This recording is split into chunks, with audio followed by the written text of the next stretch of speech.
Meanwhile, I want to go to Robert Davi, the actor and singer, quite a good singer, too, I might point out. There's a move afoot by those in Hollywood to help bail out protesters, and they're doing it quite often. Robert, what do you think of that? Well, Nick, it's a complex question and a complex issue. First off, if I can give some historical significance, I saw this happen with the Weather Underground in the 1960s. No one's mentioned Bill Ayers, the SDS, blowing up police departments, and the Pentagon, fascist pigs they were calling police officers. Okay. The underbelly of all this movement is really from that era. It's continued on quietly through education. They have taken these kids, they've taken cultural Marxism, put it in our universities, put it into Hollywood. So you have a segment of Hollywood that thinks a certain way. Now, it was atrocious what happened to George Floyd. It's atrocious, any kind of racism, any kind of police brutality. But why aren't there cameras in Chicago with 97 killings every week? Why isn't Don Lemon and Chris Cuomo and Anderson Cooper showing stuff like that? Why aren't they? They're not talking about that. The narrative becomes a totally different. It's the Weather Underground wanted world communism. That's what this is about.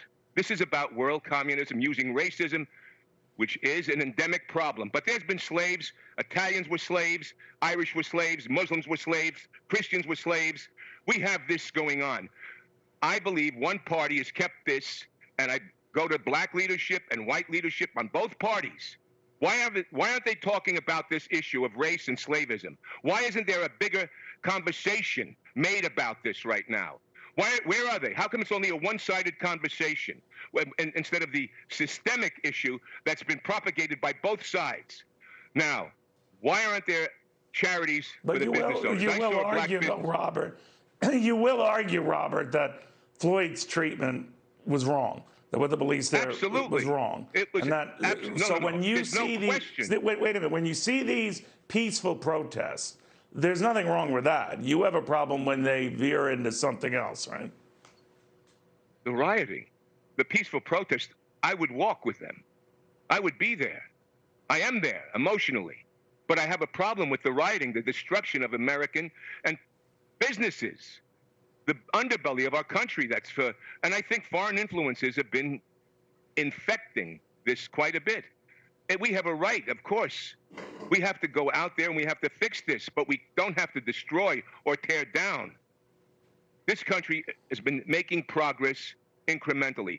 You know, and they want to blame this administration. I remember I wrote an article on Robert Neil during Ferguson. Why wasn't there no unity then? Why didn't we have this conversation then, Joe Biden? Why didn't we get together then and say, let's fix this? Because it doesn't. People are being used as pawns.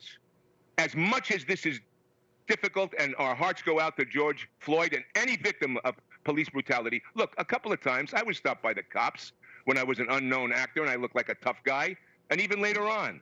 And if I was belligerent, stuff could have happened. We have a thing now. We have to come together as a nation. We have to stop the stupidity and start understanding what's going on. And people have a right to give any money they want to, by the way. If they want to bail out, but find out who you're bailing out. Right. Find out who you're bailing out. Is it peaceful protesters, or is it people doing damage to the city and to businesses and to the country? But you would be open to bailing out peaceful protesters, and you would be willing to acknowledge that in a lot of these cases, if you're of a certain skin color, you are disproportionately targeted, whether that's justified or not, right? Whether it's justified or not, there's a systemic issue that has to be addressed. And absolutely, there is a problem that has to be looked at. But we have to have an honest dialogue about it. This was a moment, the seminal moment for all of us to come together. There was not one person I know that saw the man suffering. There was not one person I know that didn't say, this is atrocious. We could have absolutely brought the country together at that moment. Leadership should have called a meeting. I'd love the president to call a meeting at the White House. I'd like him to invite Jesse Jackson, Al Sharpton, Denzel Washington, Alveda King, Pastor Scott, people that are for and against him at the White House. It's time now to bring people to the White House of different views and mesh this out, if they want to do that. Honestly, not propaganda, but honestly. I've got this right here, Neil, that I'm going to let go. We'll see if that ever happens. All right, Robert, I want to thank you very, very much. Robert Davi, on that, a lot more. Stay with us.